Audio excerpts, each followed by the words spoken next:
चुनाव के बाद भाजपा ने एक फैसला लिया और फैसला ये था कि नितिन नवीन को जो है वो राष्ट्रीय कार्यकारी अध्यक्ष बनाना है और उसके बाद उसी दिन संजय सरावगी को बीजेपी का प्रदेश अध्यक्ष बनाया गया। ठीक है, प्रदेश अध्यक्ष बना दिया गया, तमाम बातें हुई, लेकिन अब फिर से चुनाव होने जा रहे हैं। जी हां, इस बार फिर से अब चुनाव होने जा रहे हैं। कहां पर चुनाव होने जा रहे हैं तो आपको बताती हूं। देखिए, जिस तरीके से इस बार के चुनाव में बीजेपी को बम्पर जीत मिली, आरजेडी हार गई। हालांकि इतना तो है, किसी ने भी प्रेडिक्ट नहीं किया था कि आरजेडी को इतनी कम सीटें जो है वो मिलेंगी। कहीं ना कहीं आरजेडी बहुत ज्यादा निराश है।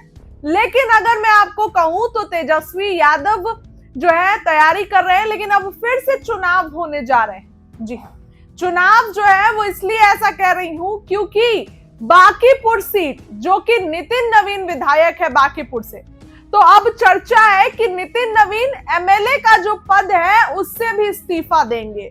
जो विधायक पद से भी नितिन नवीन इस्तीफा देंगे, क्योंकि मंत्री पद से तो दे दिए, लेकिन भाजपा का प्लान है कि नितिन नवीन को राज्यसभा भेजा जाएगा। और तो बांकीपुर की सीट खाली हो गई क्योंकि वो इस्तीफा, तो बांकीपुर में फिर से उपचुनाव होंगे। और इस बार उपचुनाव में आपको अगर मैं बताऊं दोस्तों, तो बांकीपुर में जो है वो उपचुनाव होंगे। भाजपा की तरफ से कौन कैंडिडेट रहेगा, कई नामों की चर्चा है, लेकिन आरजेडी भी जो है वो मेहनत कर रही है। और क्योंकि जाहिर सी बात है कि उसका भी कैंडिडेट उतरेगा, तो इस तरीके से जो है वो बिहार में फिर से चुनाव होने की चर्चाएं तेज हो गई है। क्योंकि नितिन नवीन तो एमएलए जो है वो मतलब अब चर्चा है कि भाजपा उनको राज्यसभा भेजेगी।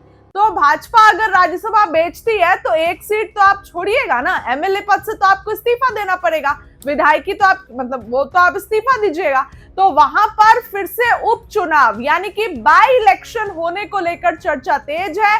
बांकीपुर सीट से नितिन नवीन विधायक थे और उनको लेकर अब चर्चाओं का बाजार गर्म है कि नितिन नवीन जो है वो इस्तीफा देंगे तो एक बार फिर से जो है बांकीपुर सीट पर चुनाव होंगे। वहीं अगर मैं आपको बताऊं तो बिहार में इस बार के चुनाव में बीजेपी को 89, जदयू को 85, यानी एनडीए को कुल 202 सीटें आई। कहीं ना कहीं बहुत अच्छा प्रदर्शन रहा। चिराग को 19, जीतन राम मांझी को 5 और उपेंद्र कुशवाहा को 4 सीट।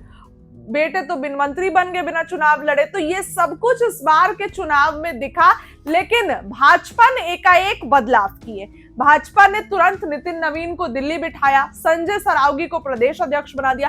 तो ये जो एकाएक बदलाव भाजपा ने किया ना, ये दिखाता है कि भाजपा बहुत एक्टिव है। और भाजपा जो है वो अब फिर से जो अगर नितिन नवीन को राज्यसभा भेजेगी तो फिर उस सीट पर कौन आएगा, बांकीपुर सीट पर उपचुनाव होंगे।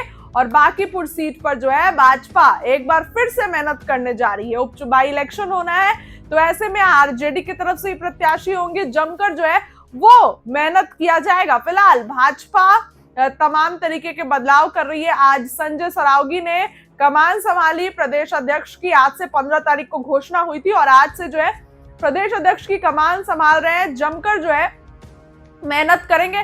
देखिए, भाजपा अब दूर का सोच रही है, 2029 का सोच रही है। साथ साथ बंगाल इलेक्शन, यूपी इलेक्शन, ये सबको भाजपा साथ लेके चल रही है। इसीलिए संगठन में तमाम तरीके के बदलाव भाजपा कर रही है। तो लेकिन ऐसे में सबसे ज्यादा चर्चा बांकीपुर सीट की है, जहां पर फिर से चुनाव होने को लेकर खबरें तेज है। उपचुनाव होंगे, बाई इलेक्शन होंगी। आपको क्या लगता है, कमेंट में राय रखिए। बहुत बहुत धन्यवाद। क्या कहेंगे, पिताजी को याद किया 20 वर्ष पहले पिताजी के निधन के बाद पार्टी ने मुझे मौका दिया। पार्टी ने आशीर्वाद दिया कि मैं कार्यकर्ताओं के साथ काम को सीखते हुए हम लोग इस स्थान पे पहुंचे हैं। और मेरा ये मानना है कि पिताजी का आशीर्वाद, उनके जो सोच थी, उनके जो विचार थे, पार्टी को हमेशा आगे माँ के समान समझना, देश को हमेशा ऊंचाइयों पर रखना और खुद को हमेशा उसके पीछे रखकर काम करना। मेरा मानना है कि पार्टी के उस ध्येय को, पिताजी के उस सोच को हम लोगों ने प्रयास किया कि उस ध्येय से काम करे और पार्टी ने उसी का आशीर्वाद दिया है। और मैं तो यही कहूँगा कि आज के दिन अपने पिता को नमन करता हूँ और उनका आशीर्वाद जो मिला है उसके को और उनका जो सम्मान रहा है उसको और बढ़ाने का प्रयास करूंगा। पार्टी को राष्ट्रीय स्तर पे आगे ले जाने को लेकर के कुछ आपने रणनीति तैयार की? क्योंकि बड़ी जिम्मेदारी अभी देखिए, अभी तो कई चीज़ें हैं, मैं तो सब पे विषय पे बताऊंगा, लेकिन ये स्पष्ट है कि नरेंद्र मोदी के नेतृत्व में देश में आज एक एक गांव में, एक एक कस्बे में विकास भी पहुंचा, भाजपा का भी विस्तार हुआ और आम जनमानस जिस पार्टी को लोग कहते थे कि इसकी पार्टी है, आज गरीबों की पार्टी बनकर भाजपा खड़ी हुई।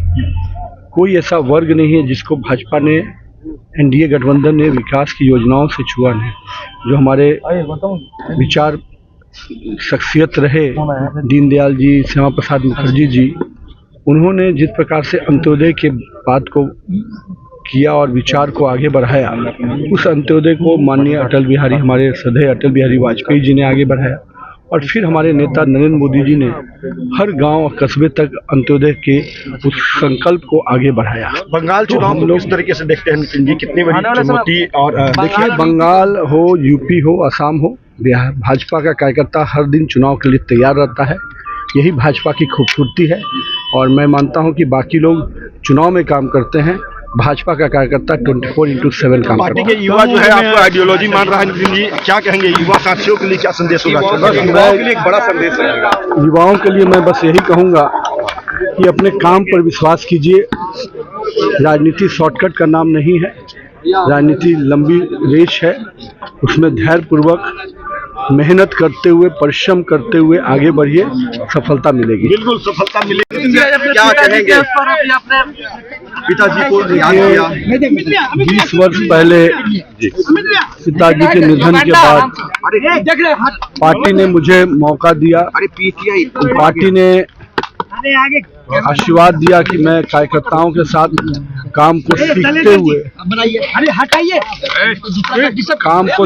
हुए हम लोग इस स्थान पे पहुंचे हैं।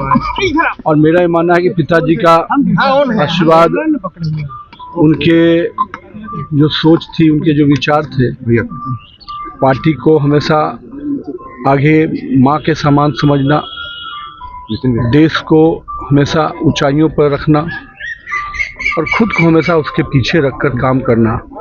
मेरा मानना है कि पार्टी के उस ध्येय को, पिताजी के उस सोच को हम लोगों ने प्रयास किया कि उस ध्येय से काम करे और पार्टी ने उसी का आशीर्वाद दिया है। और मैं तो यही कहूँगा कि आज के दिन अपने पिता को नमन करता हूँ और उनका आशीर्वाद जो मिला है उसके को और उनका जो सम्मान रहा है उसको और बढ़ाने का प्रयास करूंगा। पार्टी को राष्ट्रीय स्तर पे आगे ले जाने को लेकर के कुछ आपने रणनीति तैयार की? क्योंकि बड़ी जिम्मेदारी